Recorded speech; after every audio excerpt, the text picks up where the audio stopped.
Teddy, can you speak on, coming in this year, you guys are a top 10 team. You've been even mentioned as a possible Heisman candidate. How you personally are handling all these expectations and how you think the team is handling these expectations? I think we're handling them well, and we're ready for this. And we put ourselves in this situation, and we're just going to play up to the level of expectation. So everyone's still going into this season. We're not worried about the rankings or anything. We just know that we have to go out there and focus on University of Ohio. Teddy, what was your reaction yesterday when you found out that this memorabilia collection had some of your items? Well, this is actually my first time hearing about it because, our coaches don't really pay attention to the outside sources or what goes on in the internet. So this was actually my first time hearing about it. But my reaction to it is, after games, I sign autographs for fans and children all the time. How crazy does it seem to you that 2 years ago you were thinking about leaving? I mean, you wanted to leave here, and now you're a Heisman Trophy candidate. You're the top 10 team. You're the quarterback. It's very crazy, and it all happened so fast. When you're a freshman, Coach Strong always talks about, looking at the back row. The freshmen sit in the back of the team meeting rooms, and he just reminds us of how fast and how soon you'll be on that front row as a senior or as an upperclassman, and time has just flown by. It's been crazy because 2 years ago, I would have never thought that I would be in a situation I'm in right now, and I'm just blessed to be in this situation. Were you at a point where you had decided you wanted to leave, and your mom maybe told you to stick it out for another week or something? Yeah, it was during camp my freshman year, and I had injured my index finger on my throwing hand. I had a stress fracture, and I was miserable because I couldn't practice. I couldn't get any reps, and at the time I was competing with Will Stein to try to start opening day. So it was hard having to take that setback, and I didn't really know how to handle it. So it was so far away from home. I didn't have my mom, didn't have my family, and all I had was football. So it was tough, but at the end of the day, I just had a decision to make. When you said this was the first you've heard of the autograph, are you saying today is the first you've heard of it, or just the last couple of days? Yeah, the last couple of days was the first time I actually started hearing about my name being involved in it. So did the school ask you about it? Yes. I talked with John yesterday, he and Coach Strong, and, we sat down and talked and we discussed everything. Does it bother you that people are having, your autograph on a helmet for like $250 online? It doesn't bother me at all because, when we have days like Fan Day or after games when fans and children come out, that's what we do it for, the fans and the children. So, as long as it's going for a good cause in my eyes to the children and to the fans on Fan Day, I have no problem with it. But do you feel that they are? It is going to a good cause? I mean, someone's out there selling it. But as far as selling it, I have no control over that. The days that we have design signings, Fan Day or for the little kids at camps, those are the autographs that, I cherish the most. Are you going to be suspicious of those kids now that they're going to give up their autograph? Not at all. Because, I love to see every child smile. And around here, we're role models to a lot of children. So being able to just give back to those children, it just means a lot to us. Have you had to learn to say no to all the autographs over the last couple of years as your starters grown? Oh, yes, and that was pretty much one of my biggest things I had to learn coming to college because before I was a yes man. But I've learned to just say no because you don't have to feel obligated to do anything. So just being able to say no in a nice way, it's been pretty easy. That's the most famous guy in town. Nobody ever sees you at a restaurant, at a club, at a mall. What do you do? Well, I'm a homebody. I sit in the house. I'll play NCAA all day, NCAA football all day, and a lot of people look at it as me just playing a video game, but I take it as me taking extra reps, virtual reps. Since I can't since I can't be on the practice field 24/7, I call it virtual reps, and I just have a blast. Are you always Louisville? Yes, always. Talk about the You think about that you're a player on that game and you don't get any money from it. I don't pay attention to it at all because I'm blessed to even be on the game, and at the end of the day, I don't play college football for money or anything. I'm here for my education, and that's something that I value the most. So Teddy, can you talk about performance and you? For the team, what about for yourself? I mean, is there some pressure you feel on your you with all the Heisman talking? No, there's no pressure at all. I never feel any pressure because I trust preparation. I trust our coaching staff and I trust my teammates. And as long as I have that trust in those guys and they have that trust in me, it's never any pressure. Do you enjoy it? I mean, is it fun? It's all the Heisman for you, the ESPN, and the crowds that are always going to be. Well, I mean, is that fun for you?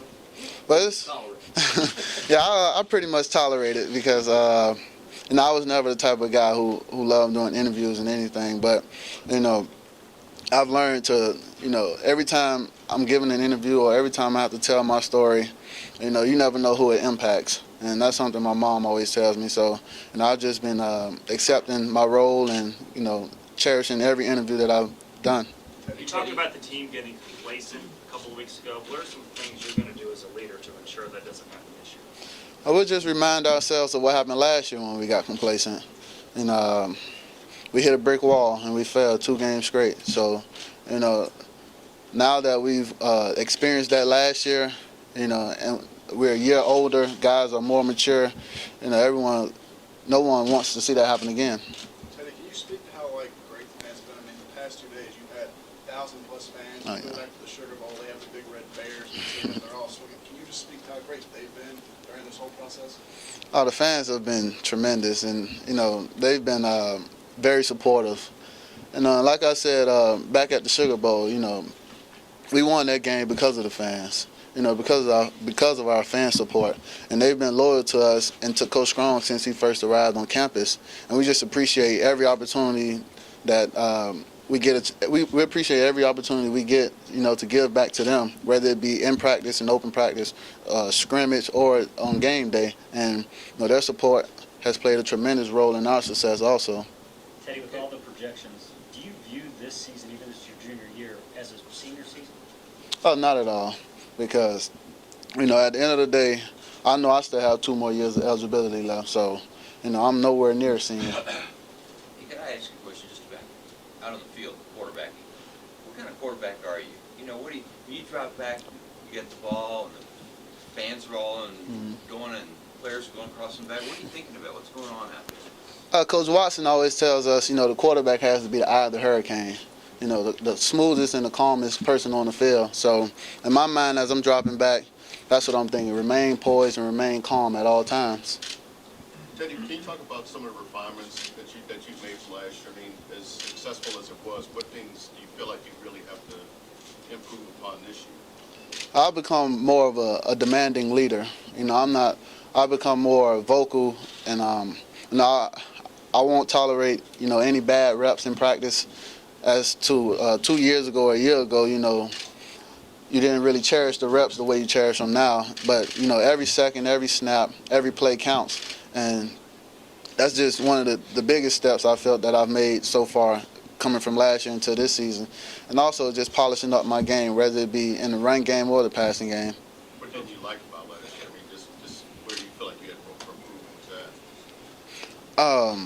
that? You can always cut down on the interception ratio, so that's something I'm aiming to improve on, and my completion percentage also, because last year it left a lot of balls and completions on the field. So, you just want to do the little things, whether it be footwork, following through, throwing the ball, and just trying to be the perfect passer.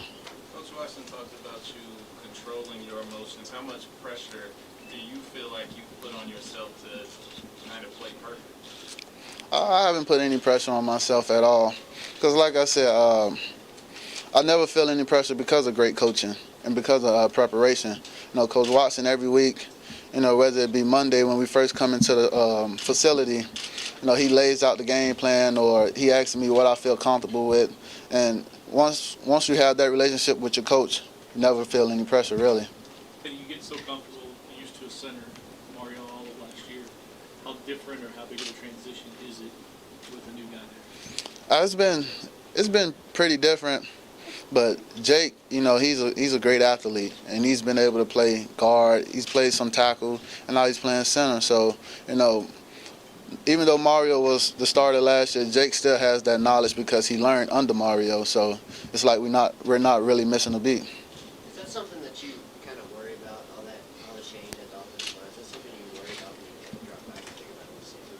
Not at all, because that's where the trust comes in. I trust that those guys up front will do their job, and they trust each other that they'll do their jobs also. So, dropping back, you just trust the system, trust your wideouts, trust that the backs will protect, and trust the offensive line.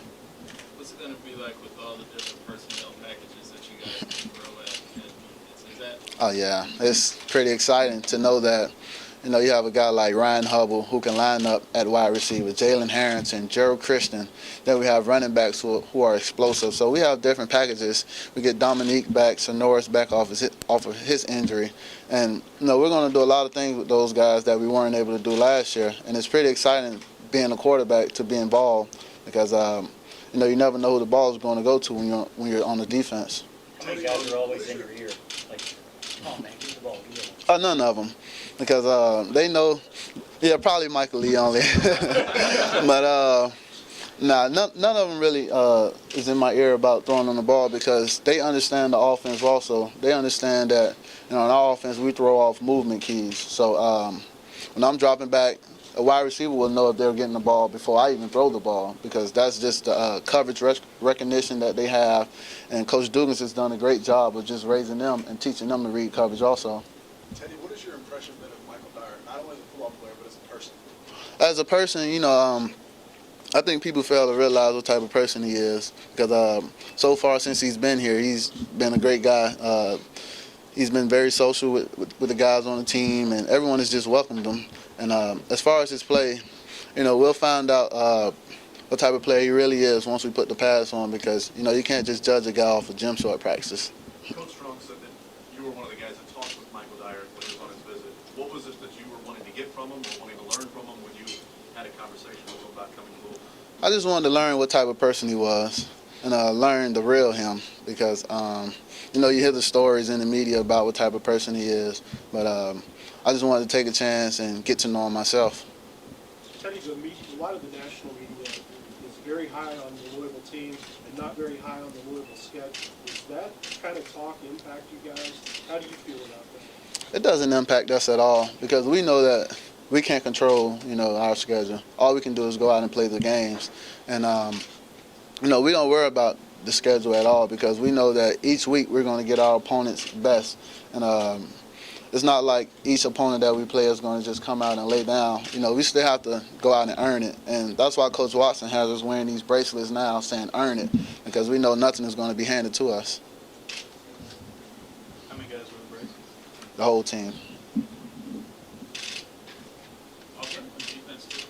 I think the defense wears them also. I know the entire offense wears them. Hey, have you ever been offered money for an autograph? Like there's a guy that said, come to my signing and I'll... Nah. Like I said, every time I sign, it's been whether it was fan day or after the game with the little children camps. So, never. Have any of your freshmen impressed you at all? Particularly anybody in particular? The linebacker core. Linebacker is a tough position to play at the college level. And Keith Kelsey, he's been doing a great job of just, learning the defense and understanding what they're trying to do. And he's shown some flashes so far. Where did number 5 come from?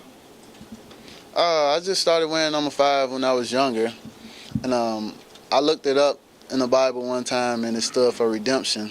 So, I just wear it for that reason, for redemption. Even though I'm not out for redemption or anything, but I just, it's always been my favorite number also. You talked about your license being a video game and we're talking about people selling your autographs. Does it upset you at all that other people can make money off of your name and you can't? Not at all, because I know that if all of my hard work on this level pays off, then, I'll be able to make money on the next level. So I just feel that, my education is priceless. You can't put a price tag on that.